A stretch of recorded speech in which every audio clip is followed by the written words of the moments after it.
Life of Jesus, a devotional study by Melva Purkis. Book 3, Chapter 3, Sychar.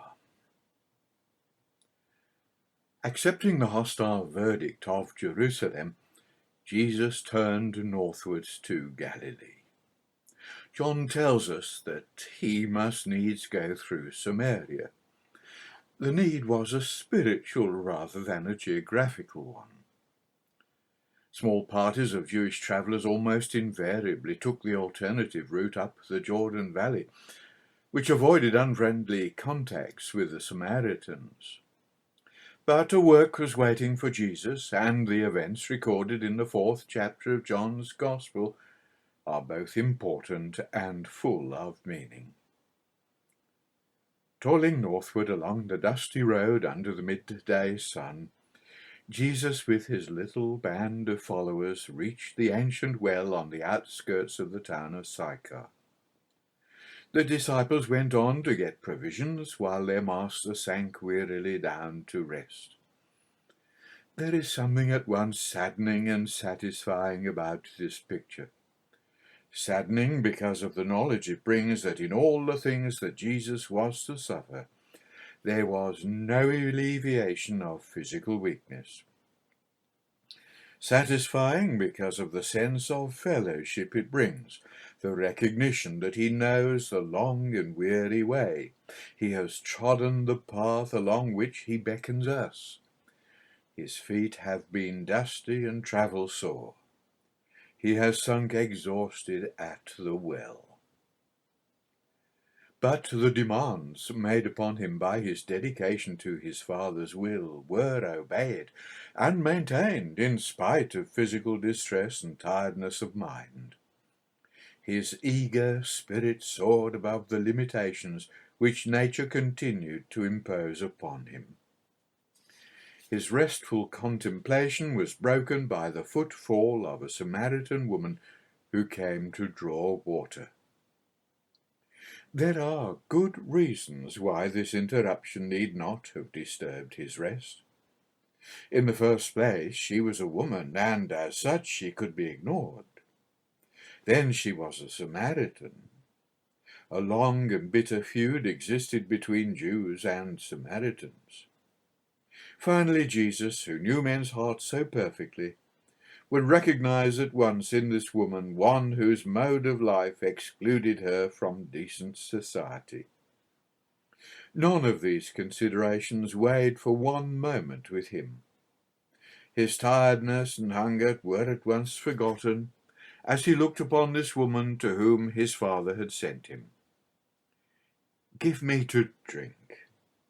Startled and perplexed, the woman repeated two of the reasons why such a question should not have been made. But as he had dealt with Nathanael and Nicodemus, so now he dealt with this woman. It was his custom to break through traditions which were merely stupid and meaningless, especially when they had their source in passion and hatred. "If thou knewest the gift of God, and who it is that said to thee, 'Give me to drink,' thou wouldest ask of him, and he would have given thee living water." Not unnaturally, this unexpected reply brought a perplexed enquiry from the woman. She looked down at the spring water below her, then slowly back to the man who stood watching her. "Sir, thou hast nothing to draw with, and the well is deep. From whence hast thou that living water?" Still Jesus refrained from answering her question, and gently continued the conquest of her soul. He persisted in the contrast between the water he has asked of her and the water he can give. This water will satisfy for a moment, and the need for it will return. But the water which can be his gift to her will satisfy for ever. Indeed, it will be an inward spring which will continue to quench her thirst until it finally wells up into everlasting life. The woman's reply seems to show that she was still bewildered, but she was impressed. She asked for Christ's gift, but her reason was that she would be saved the trouble of future visits to the well. Her response was limited by her ignorance, but it was a response, and there was no mockery in it. She was ready for the next lesson from her divine teacher. That lesson came in one short request which altered the whole situation. The gifts of God are not for selfish enjoyment. They have to be shared. Andrew has to find his brother. Philip has to find Nathanael. And later the disciples will have to go into all the world. Go, call thy husband and come hither. The beam of light which had rested upon Jesus was now turned full upon her. The question probed her life, quickening her conscience. Unknown to her, it was a challenge to confess her sin, a challenge which was evaded. I have no husband. But Jesus was looking into her heart. He needed neither the confirmation nor the betrayal of her lips. He who saw the potential strength of Peter, who was with Nathanael under the fig tree, now told the woman that in her quick defence she had spoken the truth. She was not far removed from a woman of the streets making a trade of love. The glare of the light was too strong. Hastily she tried to move its penetrating rays away from herself. Perceiving that the man speaking to her was a prophet, she sought refuge in an important but impersonal question. Our fathers worshipped in this mountain, and ye say that in Jerusalem is the place where men ought to worship. Gently Jesus led her back to herself with her disordered moral life, back to the living water which brings immortality, back to his Father, the source of all life. He paused only to concede one important fact in direct answer to her question. Salvation is of the Jews. Then he pointed beyond her question to a truth which, when fully perceived, made the question and the bitter consequences of its insistence quite unnecessary. It also restored the personal issue to the conversation, and however distasteful this may be to our conscience, it is the only possible ground from which it can be conducted. The hour cometh, and now is, when the true worshippers shall worship the Father in spirit and in truth, for the Father seeketh such to worship him. The woman was troubled at his answer. She had been unable to evade him. She realized that her inmost secrets lay exposed before him. She felt his love for her, but she could not understand his words. Perhaps it was a sudden premonition. Perhaps in her perplexity she turned to the hope that was not far from all her people. I know that Messiah cometh. When he is come, he will tell us all things. And then to this Samaritan woman, who had had 5 husbands and was living with a man not her husband, Jesus for the first time proclaimed his Messiahship. I that speak unto thee am he. Leaving her water pot, the woman hurried back to the city to tell her neighbours. There is no longer any need to tell her to fetch her husband. She is anxious for all the city to come to Christ. This strange conversation is more than a passing incident in Christ's journey through Samaria. It discloses the nature of the intercourse which takes place between God and every true seeker after him. Our relationship begins with a demand from our Father to do something for him. Our natural feeling is that there is nothing that we can possibly do. He is the creator and sustainer of all things. We are puny creatures of his handiwork, utterly dependent and unworthy. Yet the demand persists, and with it comes the understanding that our service conceals a far greater gift from him. As the nature of that gift is unfolded in his word, so our desire for it grows. And although we can never appreciate it in its fullness, we plead for it. But it has its own demands. It requires us to expose all those things that are unworthy, and demands that we share the gift with those around us. We cannot effectively accomplish the second without deliberately facing anything in our life which will impede our communion with God. There may easily be a strong temptation to evade this issue with specious reasoning and hypothetical problems. But we are brought back to the true issue of our personal relationship with God, and taught that in true worship lies the conquest of sinful flesh and the way of holiness. This is all brought to a focus in the person of Jesus Christ, and our surrender is complete when we truly believe his saying, "I that speak unto thee am he." The disciples, returning from the city with provisions, had seen their master talking earnestly with the woman. They wondered, but said nothing.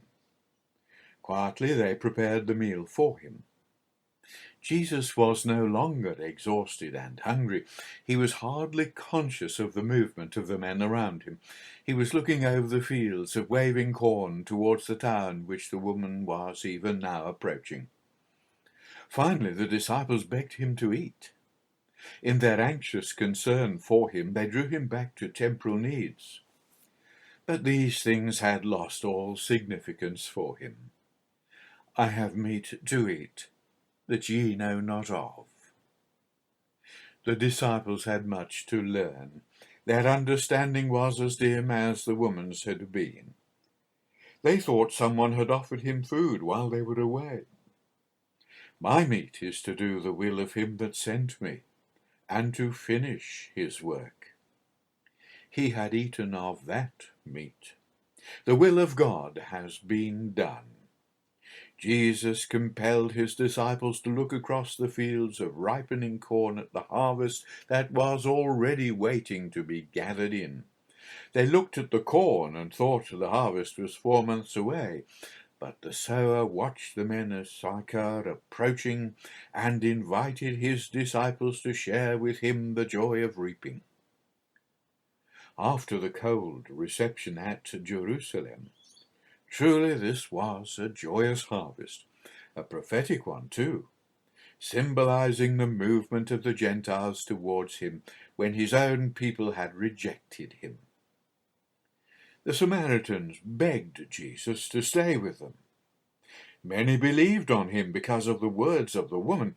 Before he left, belief was confirmed by their own experience. "Now," they told the woman, "we believe not because of thy saying, for we have heard him ourselves and know that this is indeed the Christ, the Saviour of the world." It is a blessed day when the disciple of Jesus can echo those words. Chapter 4. Galilee. Leaving Sychar, Jesus went northward into Galilee with his little band. The desolate expanses of rock and shrub they had left behind in Judea were forgotten, as they reached their own fragrant countryside and heard once more the pleasant accents of their countrymen. The disciples' thoughts began to turn towards their lakeside homes, the families waiting for them, the gleaming lake, and the nets. Jesus had made no demands of them yet, and they did not know that soon this dear, familiar background must fade almost completely from their lives. But he had been quietly preparing them, and now the last stage of that preparation was at hand, as he parted from them, probably for several months, leaving them alone with their families, their nets, and their thoughts. They would have plenty of time during the coming months to make their decision. In their homes and at their work, their thoughts would continually go back to the Jordan Valley, to Jerusalem, to Samaria. They would hear their countrymen earnestly discussing this Nazareth carpenter who had caused such consternation in the temple and had shown miraculous powers of healing in the city. Their minds would inevitably return to Jesus, and they would feel his compelling power in his very absence. There would be a feeling of futility in the daily tasks that in the past had always been so satisfying. They would long with an ever-growing yearning to see his face again, to hear his voice, to be with him. They would wonder what he was doing at that moment, whether he was near the lake or away in the northern hills. They were slowly coming to realize that they could not live without him. When he came back to them, a word would be all that was necessary to call them to follow him whithersoever he would lead. Meanwhile, Jesus made his way back to his own country. He came to Nazareth, the town that had become strangely remote, its traders still noisily busy in the narrow streets, the neighbours working and talking, grumbling and suffering, as they had done for the past 100 years or more. From Nazareth he turned northeast to Cana, where he probably stayed with Nathanael, instructing him further in the deep things of the kingdom. A warm welcome would be waiting for him at the house of the young married couple whose wedding he had attended nearly 12 months before. The attitude of the people was quite different now. News of his authority and power had been brought back from Jerusalem by those from the towns and villages of Galilee who had attended the feast. They received him with reverence and watched him in expectation. Nor were they disappointed, because it was whilst he was at Cana that he received a visit from a high official of Herod's court who was in great personal distress. His son lay at the point of death. Hearing that Jesus had returned from Judea, he travelled the 25 miles which separated Capernaum from Cana, and finding Jesus, besought him to return with him to heal his son. In view of the man's obvious faith shown by his making the arduous journey, the reply of Jesus must have sounded strange. "Except ye see signs and wonders, ye will not believe." But Jesus was going to use the occasion to bring greater blessings than the restoration of a dying boy. He was about to show the nobleman that the power of God vested in him did not need his actual presence at the scene of its ministry. There was no necessity to see the signs and wonders. Jesus may have been speaking to the nobleman near the fig tree in the garden where Nathanael had learned this lesson. The other apostles had yet to learn it. The countless company of disciples that have followed have had to understand that the power of Christ does not depend upon his physical presence. Herod's officer had shown a strong yet an imperfect faith in coming to Cana. Jesus sought to perfect it. For the moment the man's distress clouded his perception. "Sir," he cried, "come down ere my child die." Then Jesus made his meaning clearer by relating it to the man's personal trouble. "Go thy way. Thy son liveth." There could be no doubt now, and looking steadily at Jesus, the man believed his word. Yet his faith was to be tried still further. It was impossible to start back for Capernaum in the growing dusk. He had to find an inn to spend a night filled with visions of the fever-ridden child he had left flushed and restless on his pallet in Capernaum, and the quiet, confident rabbi here in Cana. At the first glimmer of dawn he would be on the road again, his new-found faith still keeping his fears at bay. A company of men were coming towards him. Suddenly he recognized one, and then another. They were household servants. He was not kept in suspense much longer. First their movements and then their faces revealed the good news that brought them to meet thy master. Thy son liveth. So his faith was vindicated. One thing remained, but the nobleman had little doubt what the answer would be when he asked his servants the hour when the change took place. It was the hour at which Jesus had spoken. The divine purpose was accomplished. The man believed, and his whole house. With a word, Jesus had saved more than the single life that was ebbing away in the quiet house at Capernaum. It is quite possible that the nobleman was Chuza, Herod's steward, and his wife Joanna, who showed her gratitude by joining the company of women who ministered unto Jesus of their substance. During the weeks that followed, Jesus remained in Galilee.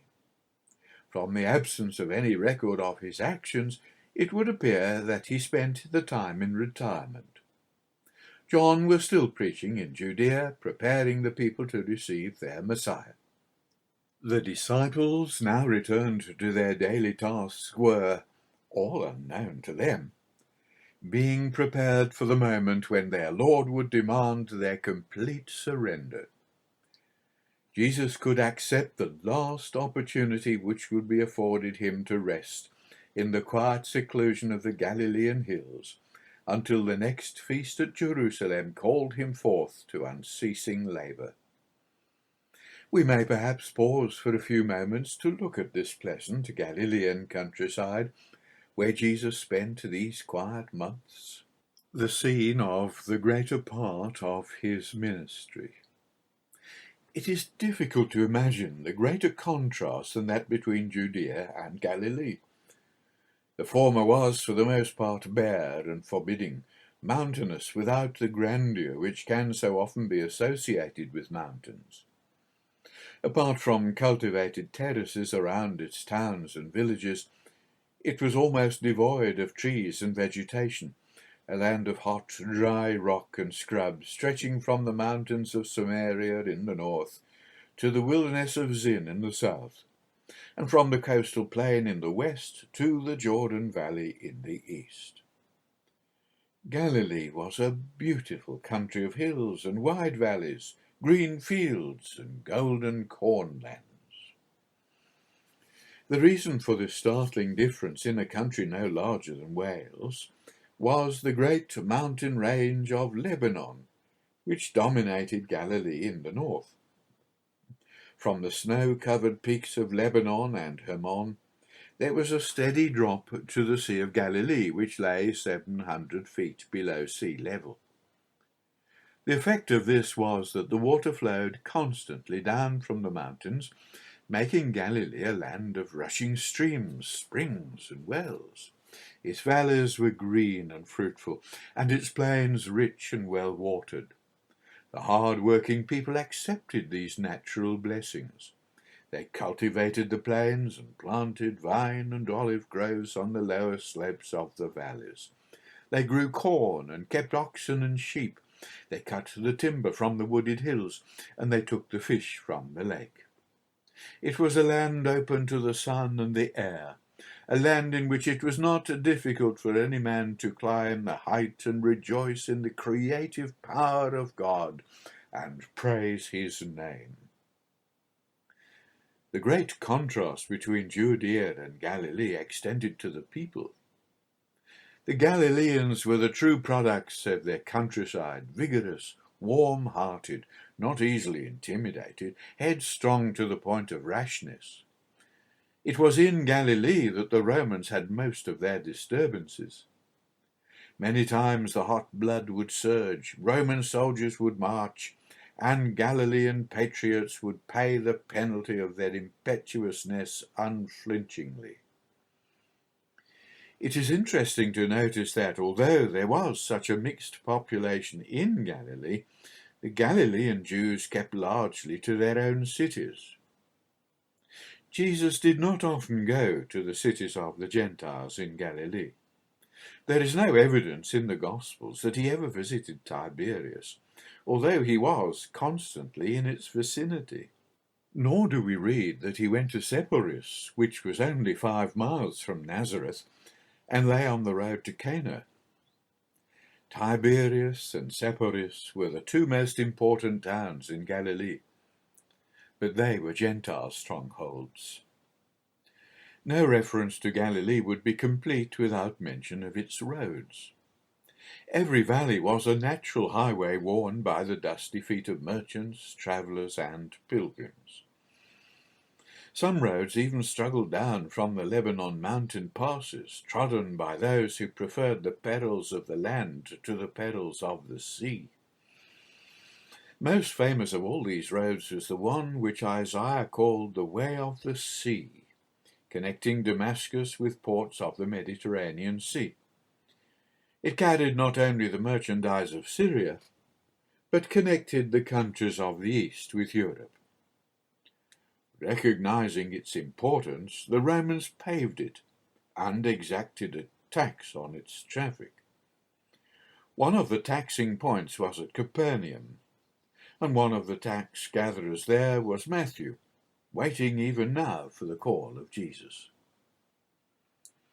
It was in this beautiful part of the Holy Land, among these busy, warm-hearted people, that Jesus spent the longest and happiest part of his ministry. With the sad exception of the people of his own town, he largely won their affection and loyalty. And although serious attempts were made from Judea to loose the hold he had on the Galileans, attempts which closed the doors of the synagogues against him, they did not really succeed, and many of the people remained faithful to the end. Thoughtful readings of the Gospels will convince us that as the hostility of the Jews intensified at the end of Christ's mortal life, Galilean hands strewed palm trees along the road to Jerusalem, and Galilean voices cried, "Hosanna to the Son of David! Blessed is he that cometh in the name of the Lord." Earlier they had unsuccessfully tried to take him by force and make him king. Now they felt their hopes were to be realized, and though by his subsequent actions Jesus frustrated them, they remained faithful throughout the last dark week. The people whom the temple authorities feared when they attempted to arrest him on at least 3 of the days were not the reserved, law-ridden Jews of the city, but the people who had come down from Galilee to the Passover.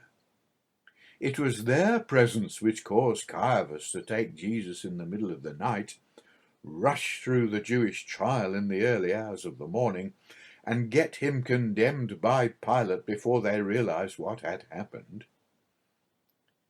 We do not know how long Jesus enjoyed the quietness of the Galilean hills, because we can only assume by vague indications which feast it was which Jesus attended in Jerusalem. It could not have been less than 3 months, nor more than 9. But with the disciples now ready for the supreme surrender of apostleship, with the net closing relentlessly around John in the desert, Jesus turned southwards once more and began the active phase of his ministry from which there could be no respite and no turning back.